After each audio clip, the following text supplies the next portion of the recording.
பாஜகவுடன் கூட்டணி அமைக்க 98 தாவைக்க மாவட்ட செயலாளர்கள் ஆதரவு தெரிவித்திருக்கிற நிலையில் விஜய் எடுக்க போகிற முடிவு என்ன என்பதே பரபரப்பானதாக பார்க்கப்படுகிறது. கரூர் துயர சம்பவம் தொடர்பான சிபிஐ விசாரணைக்காக நாளை விஜய் டெல்லி செல்கிறார். இந்த நிலையில் கூட்டணி குறித்தும் அவர் பேசுவார் என்ற ஒரு தகவலும் வெளியாகி இருக்கிறது. பாஜக தரப்பில் துணை முதல்வர் பதவியும் 70 சீட்டும் விஜய்க்கு கொடுக்க தயாராக இருப்பதாகவும் தகவல் வெளியாகி இருக்கிறது. தேசிய ஜனநாயக கூட்டணிக்கு செல்லலாமா என்பது தொடர்பாக தாவேகா மாவட்ட செயலாளர்களிடம் கருத்துகள் கேட்கப்பட்டிருக்கிறது. தாவேகா பொதுச் செயலாளர் புசி ஆனந்த் தலைமையில் நடைபெற்ற அவசர ஆலோசனை கூட்டத்தில் 120 மாவட்ட செயலாளர்கள் பங்கேற்றிருக்கின்றனர். அதில் 98 மாவட்ட செயலாளர்கள் கூட்டணி அமைக்கலாம் என்ற கருத்தை கூறியிருக்கிறது. கடந்த சில நாட்களாகவே பாஜக தரப்பில் தாவேகாவுடன் பேச்சுவார்த்தை நடத்தப்பட்டு வருவதாக சொல்லப்பட்டு வந்தது. ஆந்திராவினுடைய துணை முதல்வர் பவன் கல்யாண் மூலமாகவும் விஜயனுடைய நண்பர் விஷ்ணு ரெட்டி மூலமாகவும் பாஜக அணுகி வருவதாக தொடர்ந்து தகவல்கள் வெளியாகி வந்தன.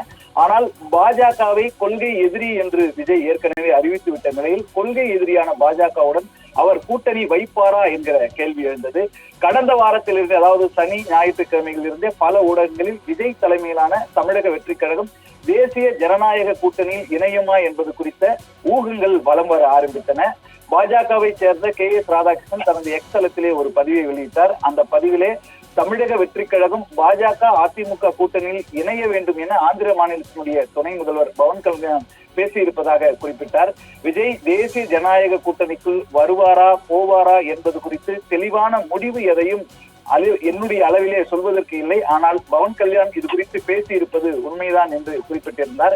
இந்த சூழலை சொல்ல முடியுமே ஒழிய விஜய் கூட்டணிக்கு வருகிறார் வரமாட்டார் என்பதெல்லாம் சரியாகவோ உறுதியாகவோ இதுவரை சொல்ல முடியவில்லை என்று குறிப்பிட்ட ராதாகிருஷ்ணன், காலம் மாறும், காட்சிகளும் மாறும், வாய்ப்புகள் இருக்கின்றன என்று தெரிவித்தார்.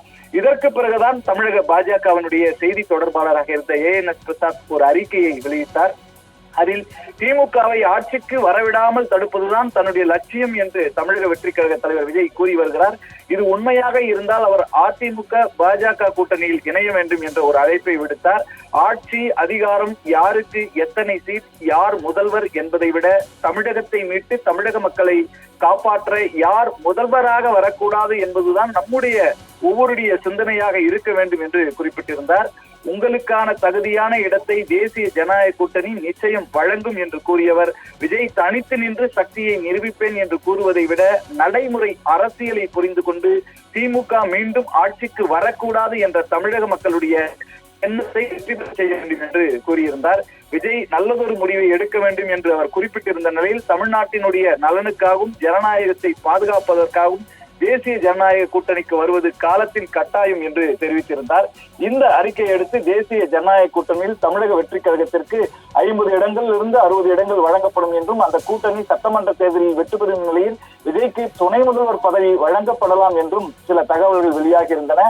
சமூக வலைதளங்களில் இதுவே பேசு பொருளாக மாறியது. ஆனால் வெகு விரைவிலேயே அது மறுக்கப்பட்டது. கும்பகோணத்தில் செய்தியாளர்களிடம் பேசிய பாஜகவினுடைய மாநில தலைவர் நயினார் நாகேந்திரன் அது ஒரு ரூமர், வதந்தி என்று பதிலளித்தார். அதிமுகவை சேர்ந்த முன்னாள் அமைச்சர் KB முனுசாமியும் இந்த செய்தியை மறுத்தார்.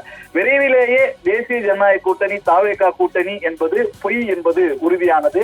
ஆனால் விஜய்க்கு கூட்டணிக்கு வர வேண்டும் என்ற அறிக்கை வெளியிட்ட ANS பிரசாத் தமிழக பாஜகவினுடைய செய்தி தொடர்பாளர் பொறுப்பில் இருந்தும் சட்டமன்ற தேர்தல் மாநில பணிக்குழுவில் இருந்தும் அளிக்கப்பட்ட ஊடகத்துறை பொறுப்பாளர் பதவியிலிருந்து நீக்கப்பட்டார். தன்னுடைய அறிக்கை விஜய்க்கான அழைப்பு அல்ல என்று ANS பிரசாத் திடீரென்று கூறினார். நான் அடிப்படையில் விஜய் ரசிகன், அவர் மக்கள் நலனுக்காக அரசியலுக்கு வந்ததாக சொல்கிறார். திமுக அரசை வீழ்த்த வேண்டும் என தீவிரமாக இருப்பதாக சொல்கிறார். தேசிய ஜனநாயக கூட்டணி இப்போது இருக்கும் நிலையில் 175 இடங்களை வெல்லக்கூடிய நிலையில் இருக்கிறது. இந்த 234 இடங்களையும் நம்மால் வெல்ல முடியும் என்று தெரிவித்தார். தன்னுடைய நீக்கம் என்பது தேர்தல் நேரத்தில் நடக்கக்கூடிய ஒரு வழக்கமான நடவடிக்கையும் என்று கூறியவர் திமுகவை பொறுத்தவரை பலமான கூட்டணி என்று சொல்லிக் கொள்கிறார்கள். ஆனால் விஜய் தனித்து போட்டியிடுவதால் தங்களுக்கு நல்லது என கருதுகிறார்கள் என்று தெரிவித்தார். அதன் மூலம் எதிர்ப்பு வாக்குகளை பிரிக்க முடியும் என கருதுகிறார்கள் என்றும் அதற்கு பலியாகாமல் விஜய் முடிவெடுக்க வேண்டும் என்று கருதியதாகவும் ANS பிரசாத் கூறினார். அப்படி ஒரு முயற்சி நடந்தாலும் அந்த கூட்டணிக்கு செல்ல விஜய் விரும்பவில்லை என்றே கூறப்பட்டது. அப்படி நடக்க வேண்டும் என பாஜக விரும்புவதாகவும் அரசியல் நோக்கர்கள் கூறினர். விஜய் தனித்து நின்று திமுகவுக்கான எதிர்ப்பு பாஜக விரும்பவில்லை என்றும் தங்களுடன் கூட்டணி வைக்க வேண்டும் அல்லது ஒதுங்கி இருக்க வேண்டும் என்று விரும்புவதாகவும் கூறப்பட்டது. இப்படிப்பட்ட ஒரு நிலையில்தான் விஜய்க்கு மிகவும் குறைவான பங்கை பாஜக தர விரும்புவதாக கூறப்பட்ட நிலையில் தற்போது 70 சீட்டுகள் பாஜக விஜய்க்கு ஒதுக்கும் என்றும், விஜயை பொறுத்தவரை கொள்கை எதிரி பாஜகவை சொல்லிவிட்ட பிறகு எப்படி கூட்டணி வைப்பது என்ற தயங்குவதாகவும் கூறப்பட்டது. இப்படிப்பட்ட ஒரு சூழ்நிலையில் தான் பாஜகவுடன் கூட்டணி அமைக்கின்ற கதவுகளை கடந்த சில நாட்களாக விஜய் கொஞ்சம் திறக்கும் மனநிலையில் இருக்கிறார் என்று விவரம் அறிந்தவர்கள் கூறுகிறார்கள். தேர்தல் தேதி அறிவிப்பதற்கு இன்னும் சில நாட்கள் மட்டுமே இருக்கின்ற நிலையில் விஜயுடன் கடைசி நிமிடத்தில் பாஜக கூட்டணி சேரும் என்று கூறப்படுகிறது. தாவைக்கா தரப்பில் பொதுச் செயலாளர் புசி ஆனந்த் தலைமையில் அவசர மாவட்ட செயலாளர் கூட்டம் ஆன்லைன் வழியாக இன்றைக்கு நடைபெற்ற நிலையில் 120 மாவட்ட செயலாளர்கள் இதில் பங்கேற்றனர். கூட்டணி அமைத்து போட்டியிடலாமா, தனித்து களம் இறங்கலாமா, பாஜகவுடன் கூட்டணி அமைக்கலாமா என்று பல்வேறு கேள்விகள் மாவட்ட செயலாளர்களிடம் கேட்கப்பட்டன. தேர்தல் பணிகள் தொடர்பாக மட்டும் ஆலோசிக்கப்பட்ட நிலையில் கடைசி நேரத்தில் தான் இந்த கேள்வி புசி ஆனந்த் கேட்டிருக்கிறார்.